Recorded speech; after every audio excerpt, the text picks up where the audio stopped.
My quest for stability. Life is like riding a bicycle. To keep your balance, you must keep moving. Albert Einstein.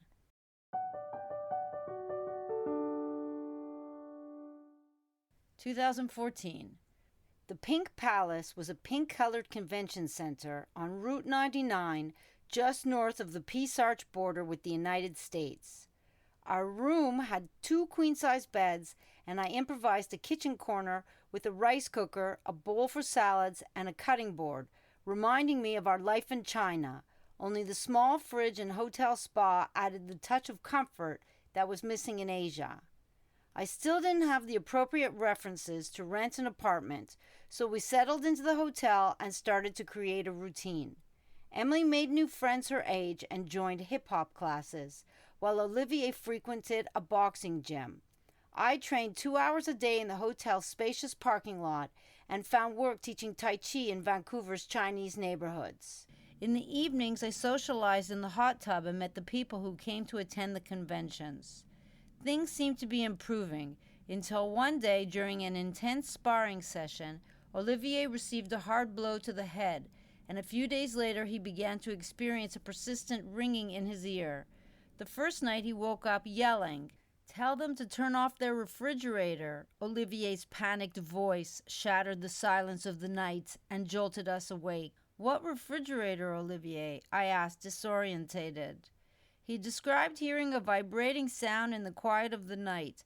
His fear was palpable, but I didn't know what it was. For 3 consecutive nights, fear gripped us when we turned the light off to sleep. I rushed him to see a doctor at an open clinic, only to be given an appointment with a specialist for 3 months later. 3 months? We can't wait that long to know what's going on, I exclaimed urgently. "What's wrong with me, Mama? Am I going to have a heart attack?" Olivier's frantic search for answers on the internet only heightened his terror. I tried to reassure him. "Olivier, you're only 15 years old and there's nothing wrong with your heart." I decided to take him to the emergency room at the BC Children's Hospital in Vancouver. On the way to the hospital, I coached Olivier on what to say. "When they ask what happened, tell them you took a hit so strong you fell over," I instructed. "Like you were knocked out. We need to make it sound serious so they'll listen, not like the stupid doctor at the clinic," I emphasized.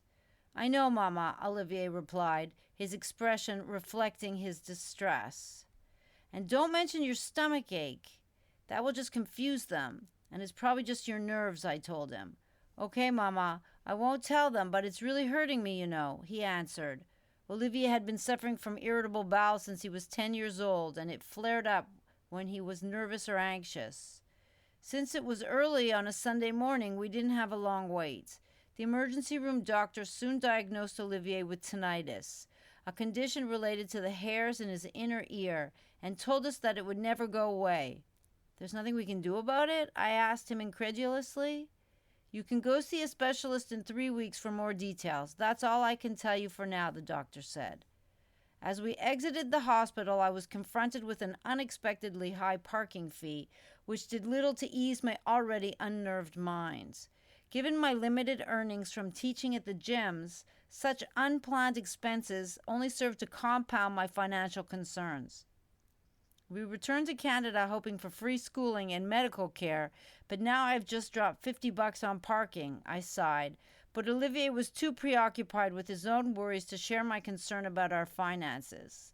The next day, I took Olivier to the boxing club to request a refund for the membership. I had to plead with the owner. "I'm sorry, but my account won't allow refunds," he stated firmly.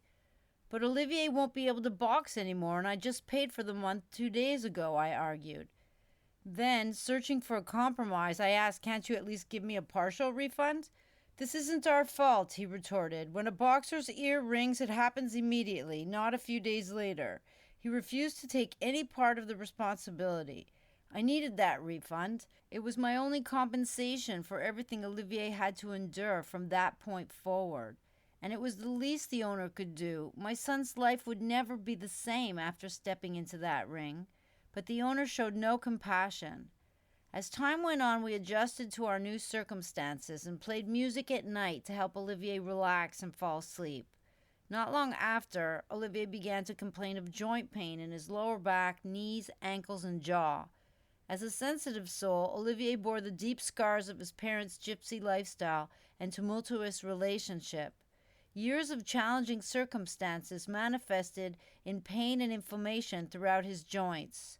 I was overwhelmed by his health issues and was at a complete loss as to how to help him. The move to Canada left me emotionally exhausted. At the same time, Pierre was dealing with Audrey's abrupt departure. She wanted to start fresh with Pierre and asked him to abandon his farm project. However, Pierre had a vision and wanted to develop his paradise in the jungle, so she left him. After she left, Pierre began calling us more frequently, demanding more of our attention, and his sudden neediness placed an additional emotional strain on me.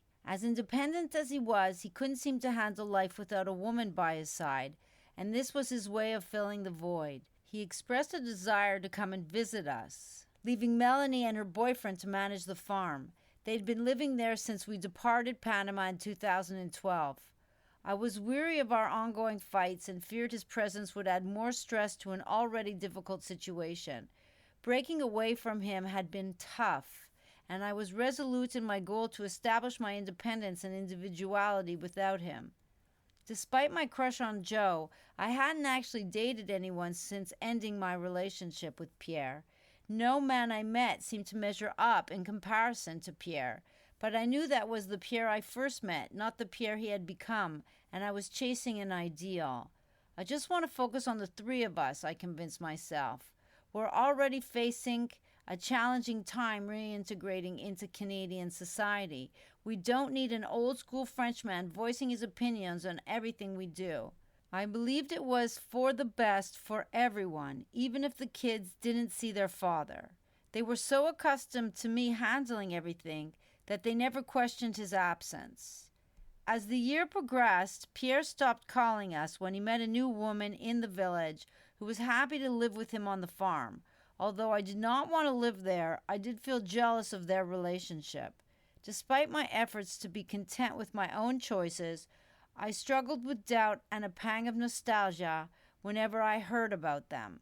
By the end of the year, I hadn't managed to secure any proper employment, despite my best efforts. I struggled to find a stable job that would provide the financial security we needed. The classes at the gym didn't cover my costs, and each month my savings dwindled, adding to my burdens. I started to realize that the path of least resistance was not always the best path, and the idea of moving to New Zealand began to take shape in my mind. I envisioned it as a place where I could finally process and move on from my separation with Pierre. Although I didn't want to be with him, I still missed him, and I realized I needed more space to let go. I'd always dreamt of living in New Zealand, and now it was calling me louder. After our failed attempt in Canada, I still had to ensure that the kids could finish school in a stable environment. With a mix of hope and trepidation, I began planning our move. I researched job opportunities, schools for the kids, and potential places to live. The plans were daunting, but the prospect of starting over gave me a renewed sense of purpose. I wanted to create a better future for us, one where I could thrive without the residual pain of my past. Pierre, being staunchly French, never enjoyed visiting English-speaking countries and often criticized their culture. I would never go live in New Zealand. They have no art of living, he opined, his nose scrunched up. They don't have any bears or dangerous animals either. I didn't want to get back together with Pierre, but I still found myself seeking his approval for making big decisions. This time I knew I had to choose for myself.